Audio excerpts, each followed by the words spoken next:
Adventure and exploration have always been a part of me. I've been very blessed to be able to travel not just North America, but as far away as China as well. That sense of waking up, seeing the sunrise, or falling asleep at night as the full moon comes up on the horizon is one that personally is very important to me. The only way that I've been able to get to these different adventures has been with my Lance camper. We're here in Lancaster, California today because I wanted to show you what it takes to make Lance the camper that you're going to want on your next adventure.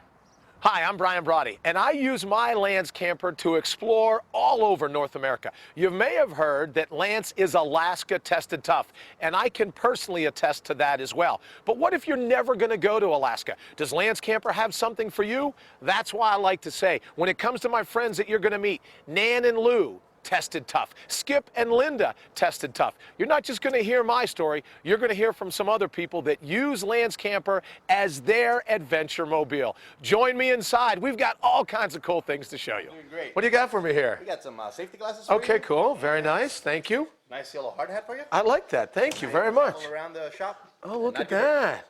Very nice. Thank you very much. I'm ready for this. Let's do it. Come on. We'll show you around. Now, from the conference room to the computers, the vision of Lance distilled downstairs to research and development. Just beyond this green gate, the computers that start the whole process of your new Lance camper.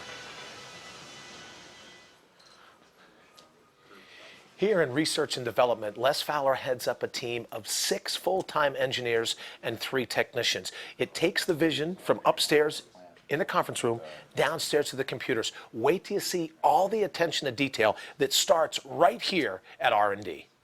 Now, the SolidWorks CAD/CAM 3D modeling system is set up to help us from the very start design the Lance camper. You can see as all the attention to detail begins right here.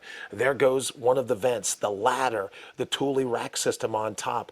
With the 6 full-time engineers, their goal is to take the overall vision and bring it to life using the latest in computer technologies, the latest in design software. Their sole purpose is to make what's in the minds, not only of the management team, but of everyone here at Lance, to make that a reality. Now, after the CAD/CAM designs are set, those blueprints are sent out here where the 3 technicians make the first ever mock-up, an actual model of the Lance camper design. So the vision from the conference room down to research and development where they give us our virtual reality. We then met with the technicians that take that virtual reality and bring it into skin and bones, if you will. Now the next step here from conference room to computers to the concrete. This is where the raw materials come in. The wood, the aluminum, all the pieces that we're going to need to put together the puzzle that is the Lance camper. Now, these computers are tied to the computers at research and development. It sends the exact specifications out here to the floor. Now, watch this. She'll accept those specifications, program this cutting machine to the exact dimensions, and then send it on its way.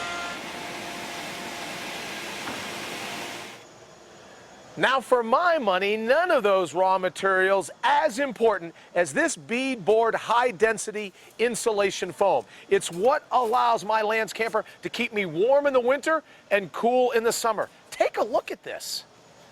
Now, it's not just the precision that goes into the Lance camper itself. Even the particular machines were designed right here by the folks at Lance Camper, like this hot knife. It's designed to specifically cut the foam insulation to match the mold perfectly. No airspace. Again, not just the design of the Lance campers that leave the factory, but the machines themselves designed for one specific purpose, to make the best truck camper on the face of the earth. Now here, with the Bonderizer strips, they're strategically placed to allow Lance to secure the cabinets to the sidewalls. Look at the attention to detail that goes into something even as everyday as cabinetry. You know, standing here surrounded by the foam board, it's white. It reminds me of snow and cold. But here, Lou and Nan, longtime landowners, the winter didn't slow them down at all.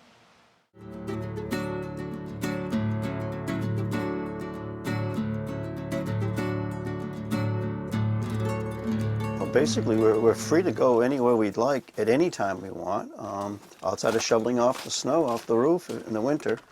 And we can be up and ready within 25 minutes. Yeah, we have an F350, 1-ton, single axle, and we have a total suspension package, and it's made special for the camper, and does an awful nice job. It's only 9 feet 11 inches with a lot of outside storage and a lot of inside storage. It has a nice pantry. It has a great big storage area up in the bunk area. It just had more storage than any other camper that we looked at. And plus a nice little floor space, even though we went down a foot to get to this one. It just gave us a lot more room. It trails very well down the road. We're quite surprised in heavy winds and things like that. We've adjusted the suspension to what really makes the difference. Our solar panels are 130 watts, and we have 2 AGM batteries, and we have a special regulator. This gives us all summer and winter power that we need, even in the shade. We went to Toronto last winter in February, and actually we watched the Super Bowl in a Home Depot parking lot with no power, just self-sustaining, and we were very, very comfortable. It got very, very cold. They got about 4 feet of snow just south of us. We were, 2 or 3 days out without any power any whatsoever. power at all. Yeah. Wind chills down around 20 below zero, and we were comfortable in here. Yeah.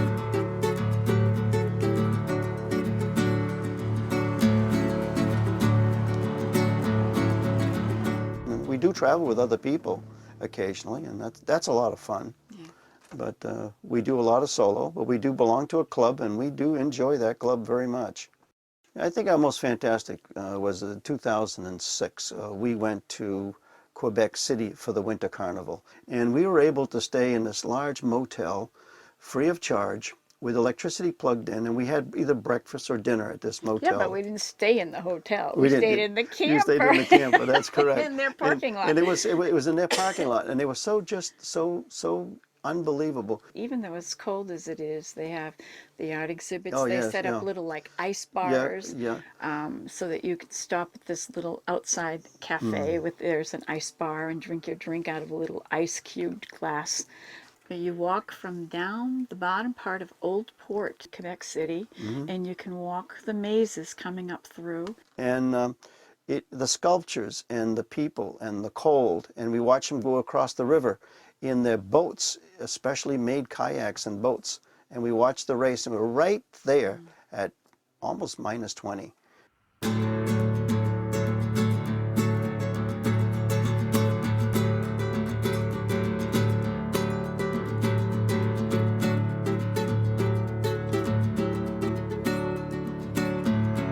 As soon as we get beyond the cities, it's like a whole different world. And the United States is a very big country with a lot of beautiful things. And it affords people a chance to get out there and see it at what we think is a reasonable cost.